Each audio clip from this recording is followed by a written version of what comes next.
প্রিয় দর্শক, my food টেকনিকে আপনাদের স্বাগতম। এই গরমে ঠান্ডা ঠান্ডা শরবত খেতে কে না ভালোবাসে, আর সেটা যদি হয় এক গ্লাস বরফ ঠান্ডা পুদিনা শরবত, তাহলে তো কথাই নেই। আজ তাই আপনাদের জন্য থাকছে 4টি ভিন্ন স্বাদের পুদিনা শরবতের রেসিপি। তাহলে চলুন আর দেরি না করে রেসিপিটি দেখে নেওয়া যাক। পুদিনা শরবতের জন্য আমাদের পুদিনার রসের প্রয়োজন হবে। সেজন্য আমি এখানে 1 বাটি ফ্রেশ পুদিনা পাতা নিয়েছি। এখন এগুলো 1 গ্লাস জল দিয়ে ব্লেন্ডারে ব্লেন্ড করে নিব। পুদিনা পাতাগুলো ব্লেন্ড করে নিয়েছি। এখন এই রস ছাঁকনি দিয়ে ছেঁকে নিব। ব্লেন্ডার না থাকলেও কোনো সমস্যা নেই, পাটায় বেটেও করা যাবে। এই যে জুসটা বের হলো, এটাই আমাদের শরবত বানাতে কাজে লাগবে।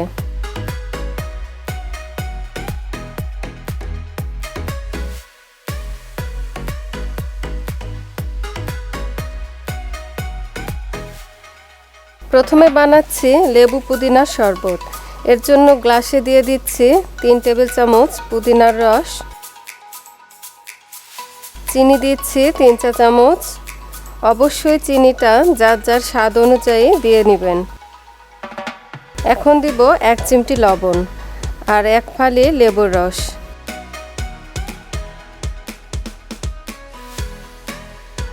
এরপর দিচ্ছি বরফ দেওয়া হলে ঠান্ডা জল ঢেলে দিব। এবার নেড়ে মিশিয়ে নিলেই তৈরি হয়ে গেল লেবু পুদিনার শরবত।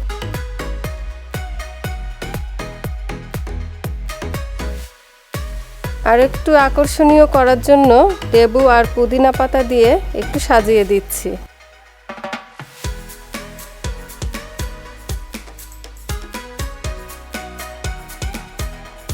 দ্বিতীয় শরবতের জন্য গ্লাসে দিচ্ছি 3 টেবিল চামচ পুদিনার রস, হাফ চা চামচ আদার রস, হাফ চা চামচ তোকমা দানা,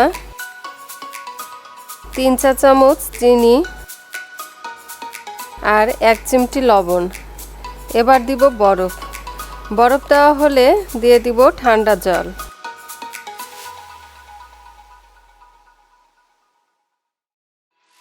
এরপর চিনিটা নেড়ে মিশিয়ে নিয়ে দিয়ে দিচ্ছি লেবুর রস।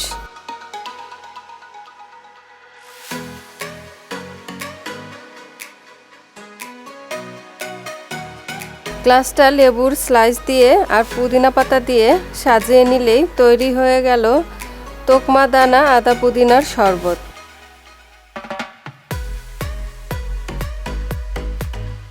তৃতীয় শরবতের জন্য গ্লাসে দিয়ে দিচ্ছি 3 টেবিল চামচ পুদিনার রস, 1 চামচ কাঁচা আমের পিউরি। এটা আম সেদ্ধ করে তারপর চামচ দিয়ে একটুখানি চটকে নিয়েছি। এরপর দিব চিনি 3 চা চামচ আর 1 চিমটি বিট লবণ। এবারে বরফ দিয়ে দিব। তারপর ঠান্ডা জল দিয়ে নেড়ে মিশিয়ে নিলেই হয়ে গেল আম পুদিনার শরবত।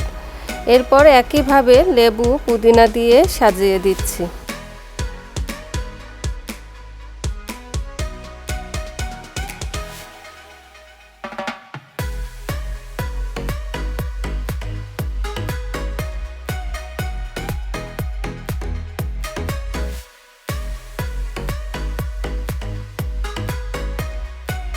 চার নম্বর শরবতের জন্য গ্লাসে প্রথমে দিচ্ছি 3 টেবিল চামচ পুদিনার রস, 3 চা চামচ চিনি,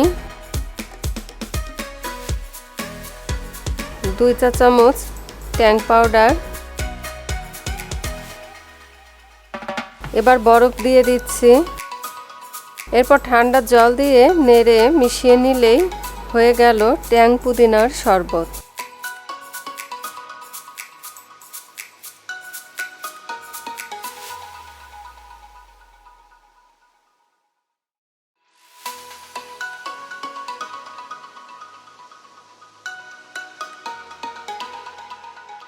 আমার আজকের এই প্রাণ জুড়ানো শরবতের রেসিপি যদি ভালো লেগে থাকে তাহলে লাইক, কমেন্ট ও শেয়ার করতে ভুলবেন না। আর যারা আমার চ্যানেলটি এখনও সাবস্ক্রাইব করেননি তারা প্লিজ সাবস্ক্রাইব করবেন। আমার নতুন নতুন ভিডিওর আপডেট পেতে চাইলে আমাকে ইনস্টাগ্রামে ফলো করুন। লিংক ডেসক্রিপশন বক্সে দেয়া থাকবে। দেখা হবে অন্য কোনো দিন। সে পর্যন্ত সবাই ভালো থাকবেন। ধন্যবাদ।